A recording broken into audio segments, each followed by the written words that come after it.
Kita akan mulai dengan pengajaran. Selamat datang, selamat bergabung bagi Bapak Ibu yang baru bergabung. Selamat malam.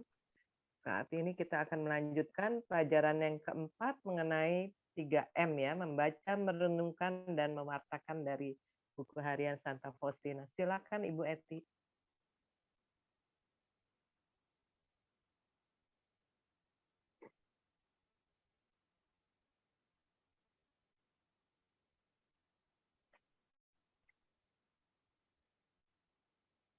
Ibu Eti. Oh iya, sorry. Silakan. Iya, ngomong tapi nggak unmute. Ya, selamat malam Tante Hilda, Bapak Ibu yang terkasih. Apa kabar? Sehat-sehat selalu ya. Oke, puji syukur kita masih diberi kesehatan, kita diberi semangat untuk mengenal lebih dalam lagi kerahiman. Hari ini adalah pertemuan kita yang keempat, tadi dikatakan 3M. Untuk itu nomor yang akan kita bahas adalah 327. Izinkan saya akan share screen dulu. Ya, sebentar. Nah, ya. Bisa terlihat semua? Bisa. Oke. Sebelum kita masuk belajar nomor 327, seperti biasa saya coba mengingatkan kembali bahwa M pertama membaca, saya harapkan Bapak Ibu udah baca semua tentang tema gambar kerahiman ya. M yang kedua adalah merenungkan. Nah, kita memang merenungkan. Jadi dari sebenarnya 12 kali pertemuan ya. 12 kali pertemuan M membaca hanya pertemuan pertama. Mewartakan secara sekilas hanya pada waktu pertemuan ke-12. Jadi kalau dilihat 12 kali pertemuan, saya memberikan porsi yang terbanyak di merenungkan, yaitu 10 kali pertemuan. 10 kali pertemuan ini membahas 4 topik, yaitu gambar, pesta kerahiman, jam kerahiman, dan yang terakhir adalah koronka. Ya, itu aja, waktunya sangat singkat pastinya. Kalau kita mau membedah lebih banyak lagi pasti kita bisa, tapi 12 kali cukup. Oke. M yang kedua, merenungkan. Tolong diperhatikan Bapak Ibu, ini penting sekali. Dan kalau kita bisa menggali, nanti dengan latihan itu lama-lama kita bisa menggali ya. Terus membaca dan merenungkan yang ada di buku BHF, baik itu topiknya tentang kesabaran, tentang kerendahan hati, atau apapun juga yang ada di indeks, itu mudah untuk Ibu pelajari. Yaitu jangan lupa, di dalam merenungkan harus menggunakan apa? Alat bantu apa Bapak Ibu? 5W plus 1H, ya enggak? Jadi perdalam. Pertama-tama kita harus tahu 2A-nya merenungkan apa yang dimaksud di bacaan dari 327 ini. 2B-nya kita harus tahu tokohnya siapa saja yang ada di nomor ini dan apa yang dilakukan oleh si tokoh tersebut. Sedangkan yang 2C merenungkannya untuk apa kalau itu kalau kita sebagai tokoh di situ, apa yang kita lakukan, apa yang kita perbuat, apa yang harus kita ubah dalam hidup kita. Gitu. Baik, silahkan sekarang kita tanya jawab. Jadi boleh semua open mic nggak apa-apa. Nanti pada saat penjelasan pendalaman materi yang kurang lebih setengah jam, baru saya akan. Ya, silakan Ibu, siapa yang sudah baca dan sudah mencoba merenungkan apa materi di 327 untuk 2A-nya? Kira-kira berbicara apa? Ibu Ros, 327 ini kira-kira berbicara apa temanya? Tentang gambar daripada yang diminta oleh Tuhan Yesus, dan di gambar tersebut akan ditulis perkataan yang diinginkan, yaitu Yesus, engkau adalah andalanku. Oke. Lain itu, Tante Hilda atau siapa? Atau Pak Alex? Pak Thomas? Monggo aja. Wadah. Oh ya, Ibu Ana, silakan. Diminta untuk memberikan wadah ya. Wadah yang harus dibawa ke sumber kerahiman. Ya. Wadahnya apa itu, Bu Ana? Wadahnya gambar ya, gambar kerahiman. Ya, betul. Dengan tulisan Yesus. Yesus, Engkau andalanku. Oke, baik. Bisa dibedakan dengan membaca dan merenungkan yang A. Sudah berbeda, betul nggak? Kalau membaca, itu ya baca doang. Yesus mengingatkan aku akan apa yang telah Ia beritahukan kepadaku pertama kali. Sampai terakhir. Tapi kalau kita sudah masuk merenungkan, tadi yang dikatakan Ibu Ros disambung dengan Ibu Ana, kita menjadi lebih ngeh. Dan kita lebih ngeh lagi. Oh, ternyata di 327 ini Yesus sendiri mengingatkan kembali kepada Faustina. Lihat kata-katanya, kalimat yang pertama, Yesus mengingatkan Faustina. Untuk tulisan Yesus Engkau andalanku ini harus tampak jelas, ya, dan seterusnya. Oke, pertanyaan yang kedua. 2B. 2B berarti akan kita akan gali siapa saja tokoh yang ada di nomor ini. Ayo, siapa yang mau jawab?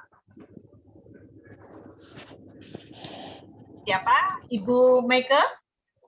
Yesus. Dan? Tokohnya Yesus. Dan? Faustina. Ya, dan Faustina. Cuma 2 ya tokoh di sini ya. Baik, terus masih lagi dipakai pertanyaan. Ayo, apa yang dilakukan Faustina? Ayo, siapa mau jawab? Apa? Ayo, Pak Thomas, silakan. Berdoa. Berdoa dan memberikan jawaban pekan depan. Minggu depan. Bukan depan. Ya, oke. Terus, apa yang dilakukan Yesus? Apa yang dilakukan Yesus? Ya, memberikan tanda ya, Memberikan pada tanda. umat manusia. Tulisnya. Ya, pertama kali, kalimat paragraf pertama apa? Yesus. Engkau andalanku. Yesus mengingatkan. Berarti kalau ditanya apa yang dilakukan Yesus, Yesus mengingatkan Faustina. Iya kan? Kalimat pertama? Iya. Ya. Oke, sampai sini paham ya? Yesus mengingatkan aku akan apa yang telah Dia beritahukan. Gitu loh. Poinnya apa? Mengingatkan apa sih Yesus ini? Nah, bikin kalimat pertanyaan itu terus-menerus ya. Kalimat apa yang diingatkan Yesus agar supaya Faustina benar-benar jangan dilupakan? Kalimat apa itu? 3 kata. Andalanku. Yesus andalanku. Engkau andalanku. Ya. Jesu ufantobi. Ya. Harus ditulis di manakah? Dalam gambar. Dalam gambar. Posisinya di mana? Tidak jelas posisinya karena yang diharapkan Tuhan Yesus hanya tulisan Yesus Engkau andalanku harus ada dalam gambar. Iya, betul. Nah, harus tampak dengan jelas. Betul nggak? Ya. Jadi, kita di nomor 327 ini, kita nggak tahu. Yesus tidak berbicara. Tapi, yuk kita lihat di nomor sebelumnya ya. Nih, nomor 47. Minggu lalu. Bukan minggu lalu, waktu Yang pertama. Ya. Yang pertama. Coba tulisan Yesus Engkau andalanku dimintanya di mana tulisan itu? Wah, Di bawah. di bawah. Iya, di bawahnya. Betul. Ya enggak? Lihat. Dengan tulisan di bawahnya. Jadi, sekali lagi saya ulang ya. Yesus berkata kepadaku, lukislah sebuah gambar tepat seperti yang engkau lihat ini. Dengan tulisan di bawahnya. Cuman memang nggak disebut di bawahnya di sebelah kiri, di sebelah kanan, atau di mana. Pokoknya di bawahnya, jangan di atas gitu loh. Jangan juga di samping. Sampai sini paham? Kita kaitkan dengan nomor 47. Ya, kita balik lagi ya, nomor 327. Jadi, Yesus jelas di sini minta agar tulisan Yesus engkau andalanku benar-benar ada di Bawah. gambar dan di bawah. Nggak boleh tuh tulisannya kecil-kecil. Orang bilangnya kenapa? Tulisannya harus tampak dengan jelas. Nah, Bapak Ibu, kita harus paham kalau belajar membaca dan merenungkan harus benar-benar satu kata demi satu kata diperhatikan. Yesus mengatakan 3 kata ini harus tampak dengan jelas. Berarti tidak boleh tulisannya kecil sampai kalau kita ngelihat itu nggak kelihatan. Tulisan apa sih itu? Gitu. Tapi gambarnya nampak jelas, tulisan di bawahnya pun jelas. Oke. Nah, yang bawah, yuk sekarang kita tanya, bikin pertanyaan. Siapa yang mau bikin pertanyaan dan dijawab untuk bagian yang kedua ini? Ayo, latihan. Mudah-mudahan seminggu lalu PR ini udah dikerjakan. Tinggal kita mereview aja. Bikin pertanyaan apa, mengapa, bagaimana, siapa. Silahkan. Siapa tanda itu akan diberikan? Benar nggak? Apa? Pada siapa tanda itu diberikan pada Tuhan, diberikan oleh Tuhan? Untuk siapa ya? Jawabannya untuk siapa? Umat manusia. Iya, mereka. Betul. Tanda itu diberikan. Betul. Oke. Terus apa lagi? Ayo, gali kalimat ini semua yang ada di paragraf 2.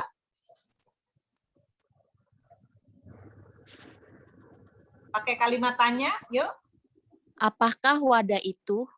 Iya. Apa yang dimaksud dengan wadah itu? Nah, ya kan? Apa yang dimaksud dengan wadah itu? Jawabannya? Gambar. Gambar. Dengan tulisan Yesus engkau andalan. Iya. Lagi, ayo satu lagi saya minta. Dipertajam dengan kalimat pertanyaan lagi. Siapa yang mau latihan?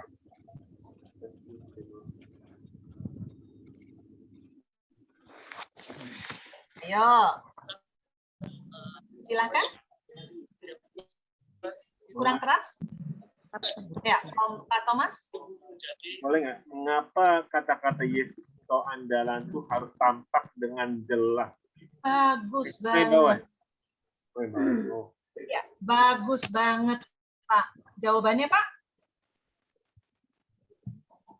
Itu bahwa Jawabannya apa? yang tadi itu ya.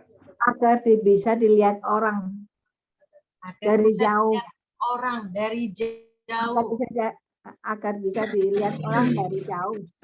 Seluruh Ya, kalimat terus, ditulis. Oke, apalagi? Maaf Bu Eti, bukankah kalau kita membuat pertanyaan itu jawabannya harus ada di dalam buku, di dalam apa namanya? Bacaan. Kita baca ini. Iya, betul.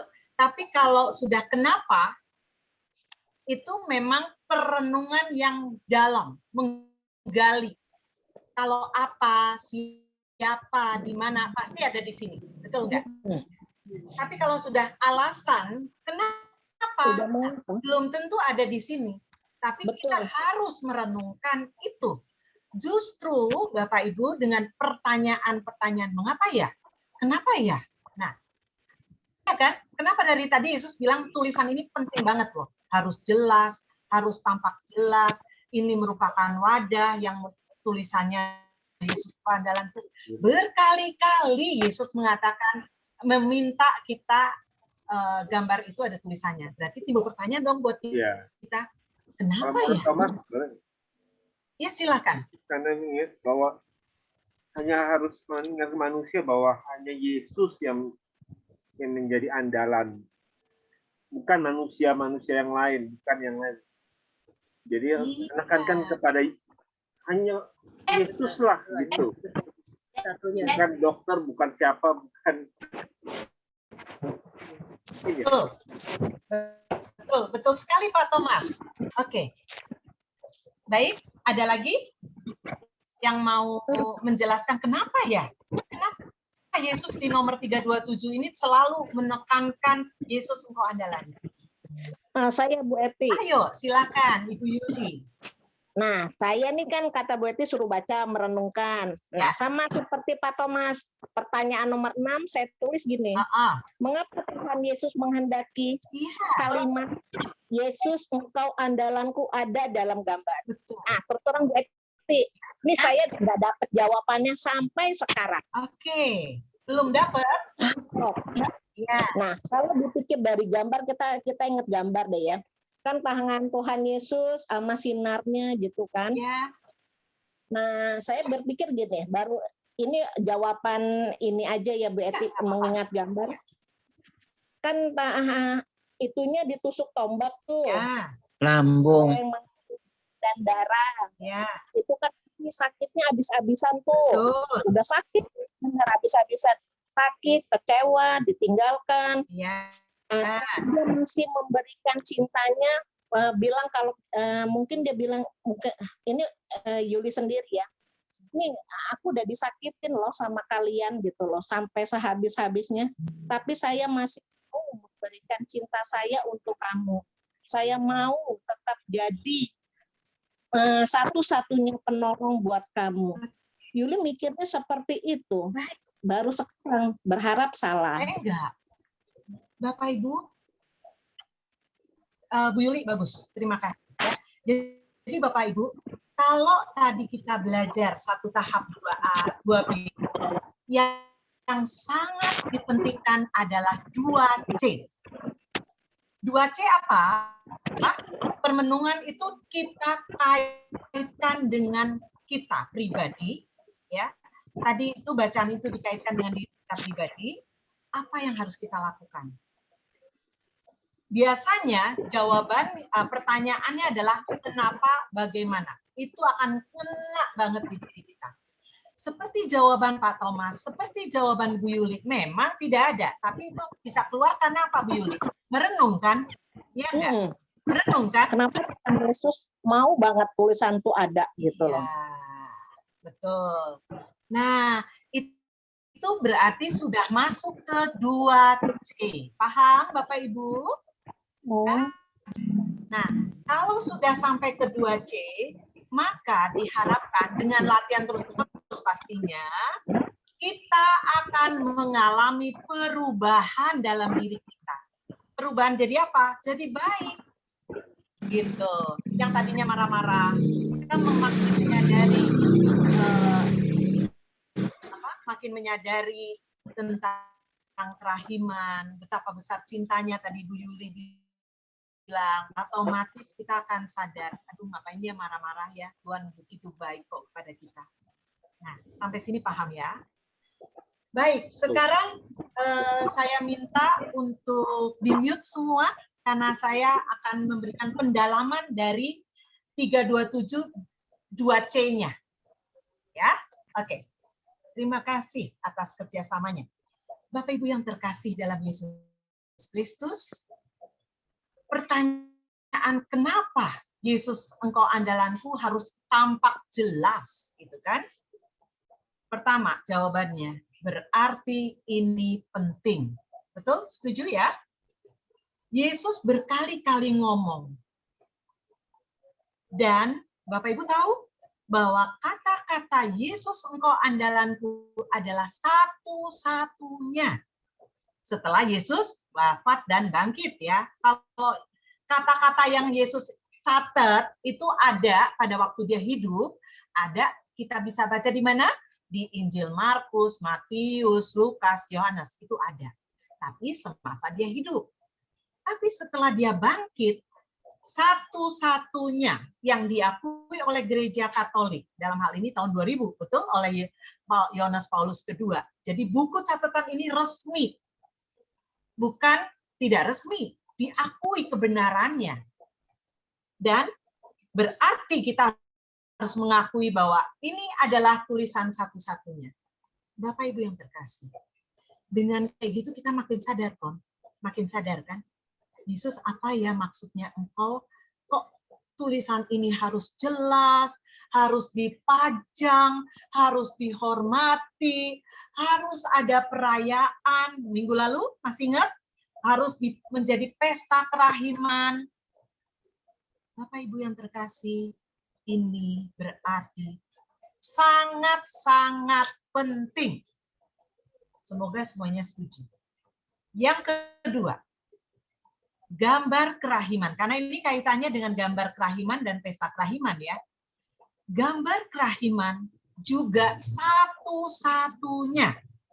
Waktu itu saya sudah pernah katakan bahwa ini adalah gambar yang Yesus minta setelah kebangkitannya ya, pastinya ya. Terus kan kita pasti tanya, lah itu saya lihat banyak gambar Yesus yang lagi memangku anak kecil, sedang gendong domba, meluk domba, Yesus, hati kudus Yesus, dan sebagainya. Bapak Ibu yang terkasih, itu adalah gambar yang dilukis oleh para pelukis. Pastinya dengan bimbingan Roh Kudus, pastinya. Tetapi bukan permintaan Yesus sendiri. Yang diminta oleh Yesus adalah satu, yaitu gambar kerahiman. Dan kita lihat di 327 harus tampak jelas. Nah, sekarang kita bahas lagi ya. Bapak Ibu yang terkasih, kita lihat yang di bawah. Ditekankan betapa pentingnya kata-kata Yesus. Di sini disebutkan, aku memberikan tanda kepada umat manusia sebuah wadah yang harus mereka apa? Mereka bawa ketika mereka datang memohon ke sumber kerahimanku. Wadah itu adalah gambar ini, itu gambar kerahiman, ya kan? Yang Yesusnya memberkati dan sebagainya dengan tulisan itu. Baik, kalimat ini harus kita renungkan, kita gali Bapak Ibu, supaya kita benar-benar paham. Jadi gini, wadah itu adalah gambar. Oke, sampai sini jelas ya? Tapi gambar itu harus ada tulisannya. Berarti kata-kata Yesus, engkau andalanku, itu merupakan wadah yang harus kita bawa pada saat kita datang memohon kepada sumber kerahiman, yaitu datang kepada Yesus. Bapak Ibu yang terkasih, kita lihat ada gambar di sini, botol, ember, bolehlah ya. Supaya gampang, saya boleh ya mengilustrasikannya dengan gini. Sumur. Itu kan sumber mata air. Kita bisa ngambil air sebanyak-banyaknya di sumur itu. Misalkan di situ udah ada timbanya. Tapi timba itu kan timba yang dimiliki oleh si sumur. Kalau kita mau ngambil air, ya kita bawa sendiri dong. Nah, Bapak Ibu, kita mau bawa ember enggak ke sumur tadi kalau kita mau ngambil air? Jawabannya pasti iya dong. Tapi ada enggak yang enggak mau bawa ember? Karena orang cuma ngelewatin sumur, ya kan? Dia kehausan, jadi dia cuma nimba, terus minumnya dari mana? Pakai tangan dia, betul enggak? Dia untuk cuci muka lah, untuk minum lah, hanya sebatas tangan. Setelah itu dia jalan lagi. Dia punya air enggak? Enggak punya. Ya karena habis tadi waktu ngambil. Dia harus jalan lagi kemana tujuannya. Misalkan. Bapak Ibu yang terkasih, lain lagi kalau ada orang yang ke sumur, dia bawanya ember kecil. Atau cangkir deh. Berarti dia hanya bisa untuk ya seember itu. Atau ada orang yang siap siaga supaya nggak bolak-balik ke sumur, maka dia punya tempayan atau ember besar yang ditaruh di rumah. Dia ambil air itu. Boleh nggak? Boleh banget. Ya nggak? Airnya banyak? Banyak. Ada orang lain lagi yang dia penuhin semuanya air itu, seluruh bak mandi, seluruh tempayan dia isi. Bapak Ibu yang terkasih, kalau Bapak Ibu sebagai mau mengambil air, apa yang akan Ibu bawa ke sumur tadi? Pakai tangan doang? Pakai gayung kecil?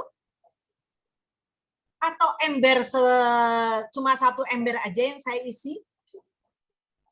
Atau satu gentong? Atau 10 gentong yang kita punya, kita isi semua? Kita renungkan ya. Kita boleh milih. Kita mau datang ke sumber air, ke sumur tadi. Diberi kebebasan. Ambil aja sebanyak-banyaknya, nggak bayar. Nah, itu cuma air loh. Saya hanya mengilustrasikan air doang. Padahal yang Yesus tawarkan adalah sumber kerahimannya. Laksana samudra. Samudra Bapak Ibu bisa ambil sampai habis nggak itu samudranya?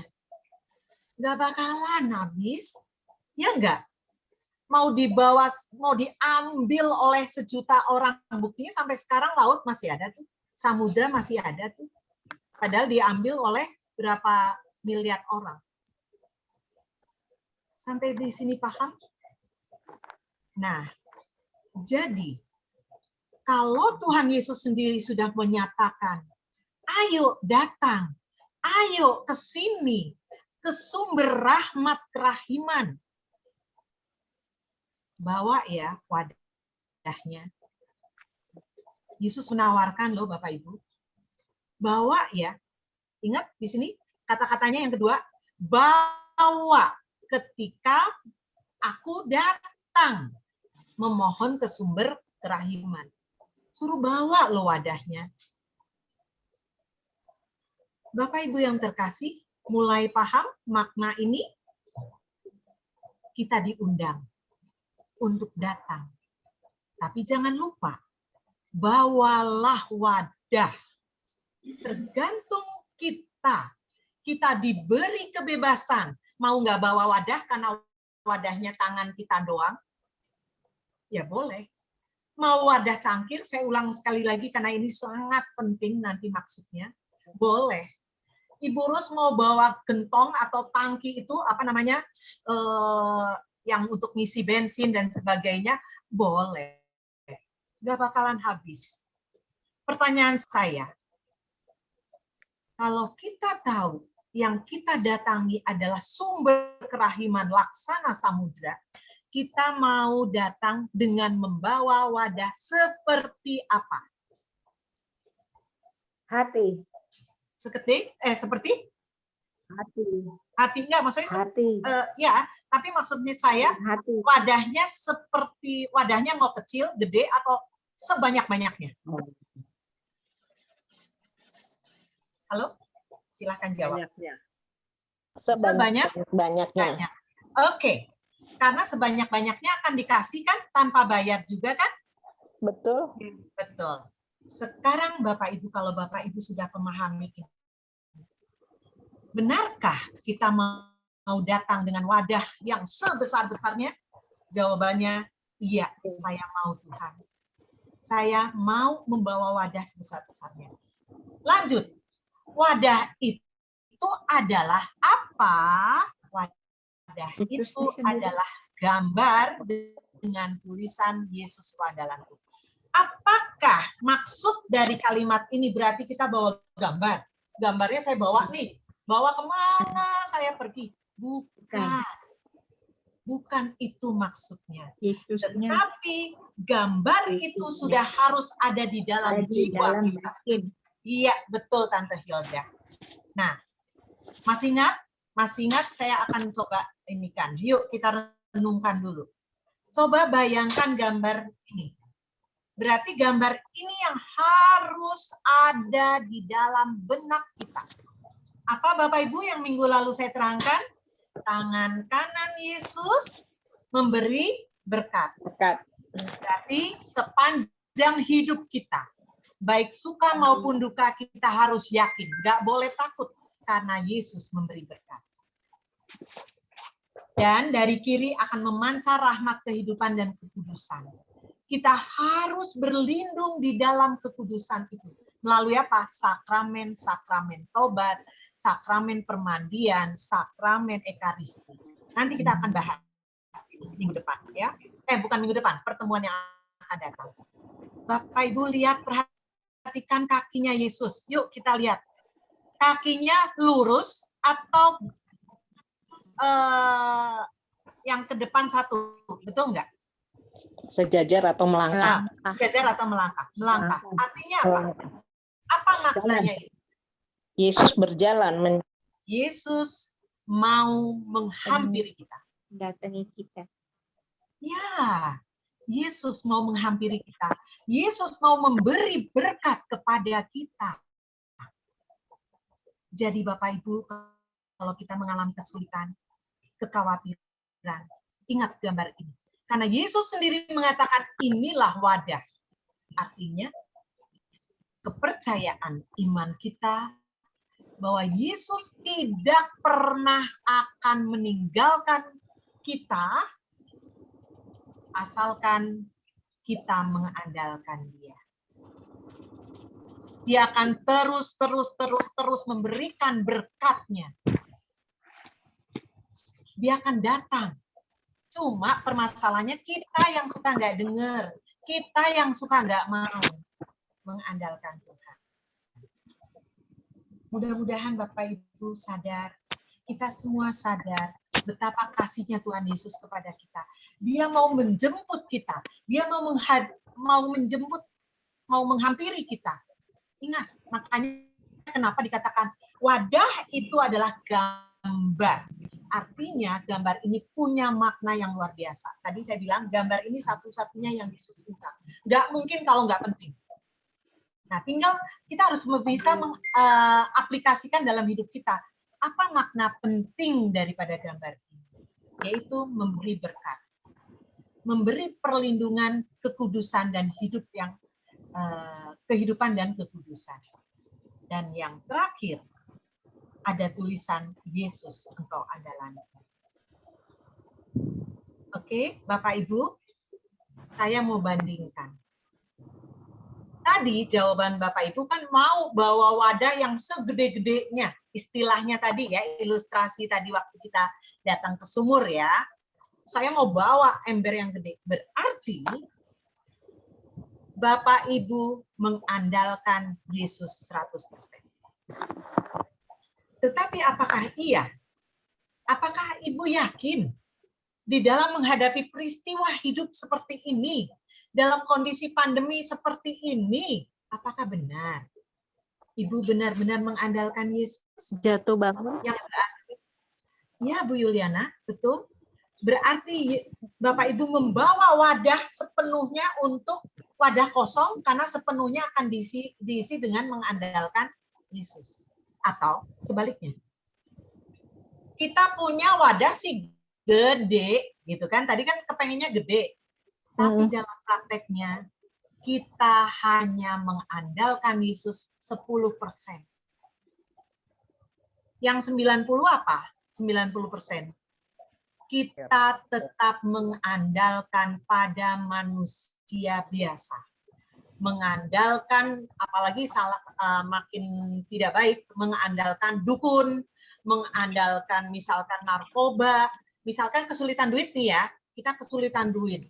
Bukannya mengandalkan Tuhan, benar-benar berdoa, memohon, dan kita harus kerja dong ya. Jangan tumpang tangan berdoa doang. Bapak Ibu, kita mengandalkan Tuhannya itu berapa persen?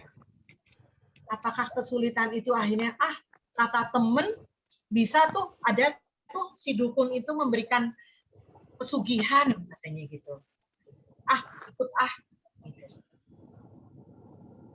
Itu tidak dikehendaki. Artinya kita datang hanya 10% atau 15%, tergantung kita.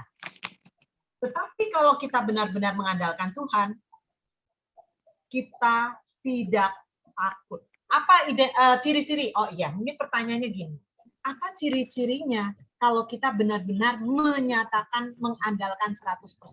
Berarti wadahnya kita kosongkan segede-gedenya dan kita isi dengan sumber kerahimannya. Apa Bapak Ibu? Aman, nyaman, damai, tentram. Itu cirinya.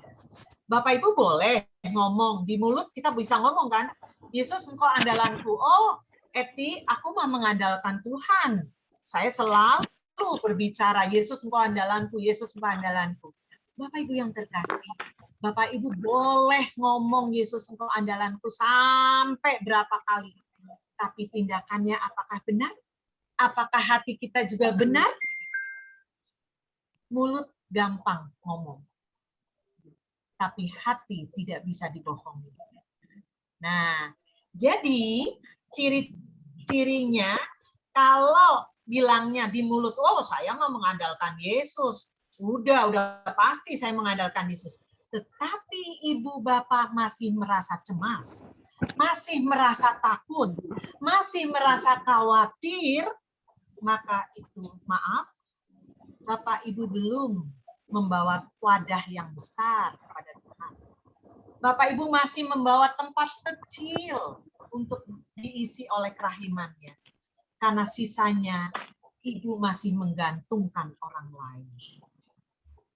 Bisa dipahami? Artinya Yesus mengandalkan Yesus engkau andalanku dan Yesus aku mengandalkan orang lain, gitu kan? Aku mengandalkan manusia yang ada di dunia ini. Karena kita sering lihat dukun juga bisa memberikan jalan keluar, tapi dukun memberikan dengan pamrih, ya enggak? Dia pasti minta tumbang. Tapi Yesus tidak pernah meminta tumbang. Dia memberikan benar-benar kerahiman. Jadi ya udah, kita jangan ke kanan dan ke kiri. Karena ini kata-kata Yesus sendiri kita yakini, kita imani. Oke, sekarang saya mungkin boleh memberikan contoh ya. Kita stop share screen dulu. Oke, sekarang kita bertatap muka. Bapak Ibu, saya sedikit memberikan kisah nyata saya. Bagaimana yang disebut dengan saya benar-benar mengandalkan Tuhan sehingga saya tidak takut, tidak cemas, malah damai. Walaupun masalah belum selesai. Masalah masih berjalan. Contoh seperti ini. Pada tahun 2020, sebelum pandemi. Mudah-mudahan aku belum pernah cerita ini kayaknya. Tahun 2020, saya kan punya produksi tepung bumbu kana, ya kan? Produksi tepung bumbu kana, ada 4 rumah kecil yang saya gabung untuk tempat usaha. Apakah ini sudah saya pernah ceritakan? Belum. Belum ya, oke. Jadi saya punya usaha tepung bumbu kana karena ya saya kan modal dengkul, hanya modal kasih Allah aja. Jadi 3 rumah yang ada itu punya kakak ipar saya, sedangkan saya hanya punya 1 rumah. Ini digandeng jadi pabrik kecil, oke? Nah, Bapak Ibu, begitu kasihnya kakak ipar saya kepada kami yang tidak punya ini, gitu kan ya? Sehingga kita tidak perlu menyewa, tidak perlu bayar uang kontrakan. Silakan pakai, karena dia kontraktor rumah. Dia seorang developer rumah. Jadi wajar dia memberikan dengan penuh kasih. Oke, sampai situ jelas. Tapi apa yang terjadi setelah 12 tahun kemudian, tepatnya kemarin, tahun 2020, kakak ipar saya mengalami kesulitan uang. Sehingga, ya namanya pandemi, ya kan, semua usaha susah, kita tahu gitu. Dia mau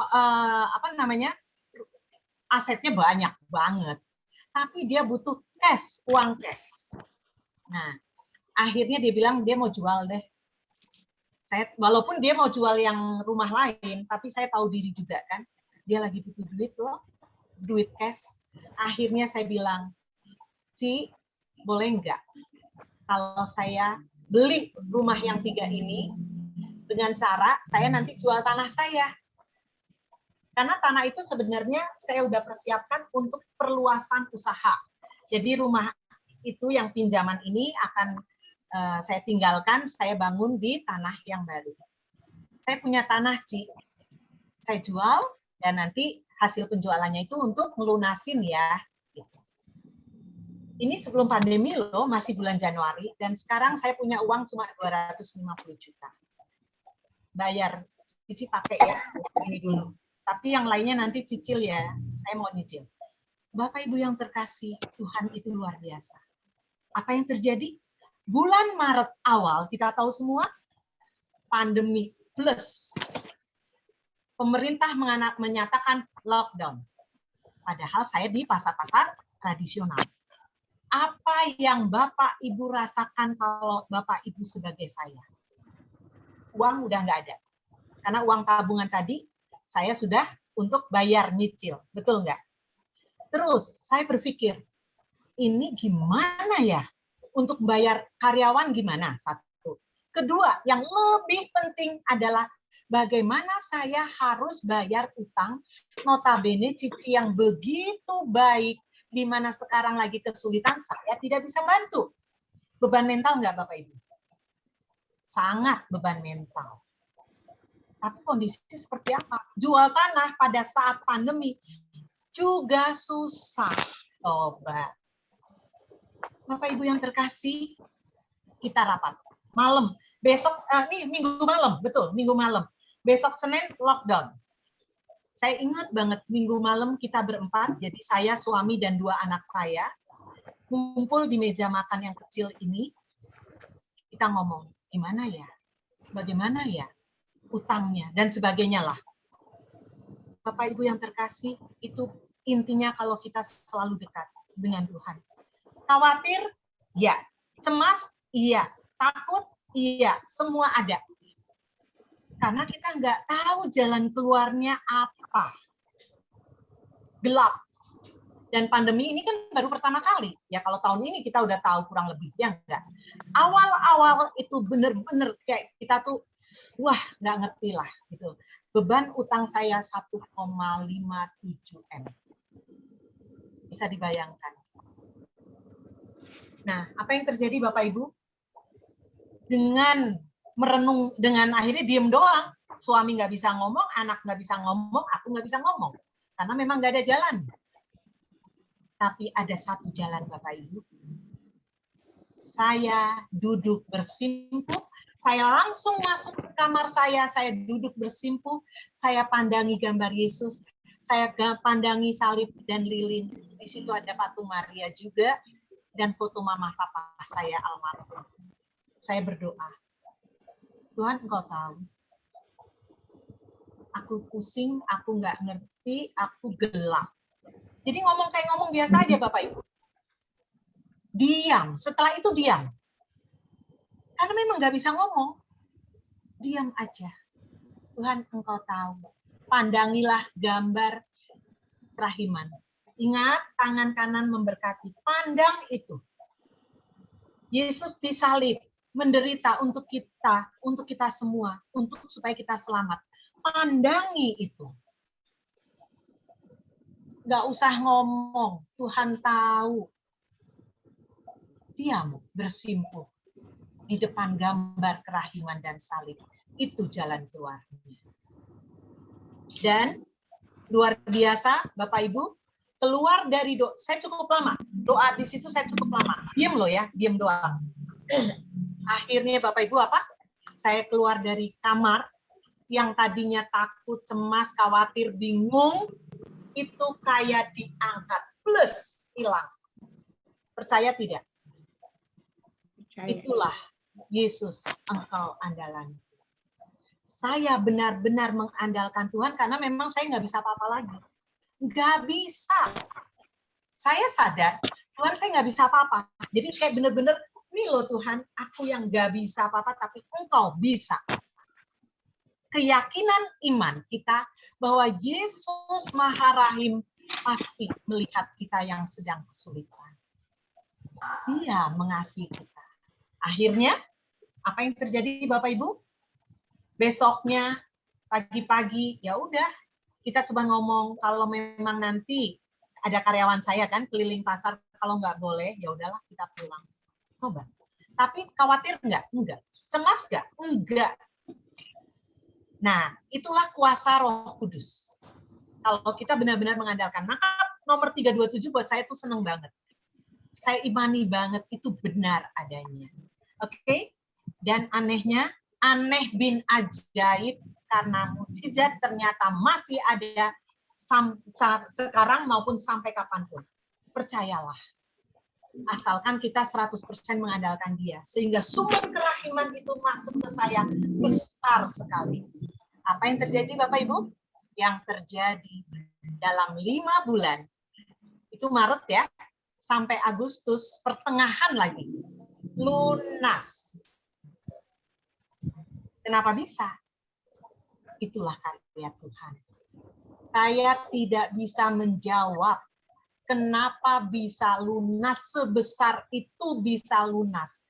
Karena penjualan saya meningkat tinggi banget dan itu adalah top skor selama 12 tahun. Luar biasa. Dan anehnya lagi setelah itu lunas, penjualan pun turun lagi. Luar biasa bukan? Tuhan memberikan kecukupan, bukan ketamakan. Ini bedanya. Jadi pada saat itu akhirnya pada waktu Maret tuh ya, Maret minggu pertama itu penjualan sampai tadinya stok banyak dong, itu bisa habis dan Bapak Ibu dari pabrik kecil ya, pabrik kecil datang langsung habis, stok saya 0. Jadi bisa dibayangkan dan tidak ada cash yang mengendap. Stok bahan baku, stok barang jadi itu muter dengan cepat dan uang itu bisa kita sisihkan karena tidak ada pengendapan. Betul enggak? Tapi kan yang aneh pasti bertanya, kok bisa meningkat penjualan? Itulah yang saya jawab. Saya tidak bisa menjelaskan kenapa bisa melonjak permintaan sebegitu besar. Dikala perusahaan-perusahaan lain turun, dikala perusahaan-perusahaan lain mengalami kesulitan. Tapi kalau kita mengandalkan Yesus, ini sesuatu yang tidak bisa diterima, tidak bisa dipikirkan secara akal sehat. Tapi itu fakta. Tuhan membuktikan.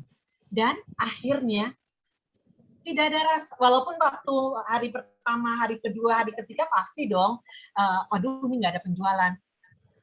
Apakah cemas? Tidak. Karena saya pikir ya udah memang mau bilang apa, saya udah mengandalkan Tuhan. Tuhan bekerja cepat sekali dan setelah selesai tadi saya katakan penjualan pun turun. Sampai sekarang pun turun. Bapak Ibu, itu kisah nyata di mana saya benar-benar mengandalkan Tuhan sehingga saya berani mengatakan barang siapa benar-benar mengandalkan Tuhan berarti ciri-cirinya dia tidak takut, dia tidak cemas, dia tidak khawatir walaupun persoalannya masih ada. Oke, kurang lebih seperti itu. Bapak Ibu, silakan kalau mau bertanya lebih jauh, saya siapkan waktu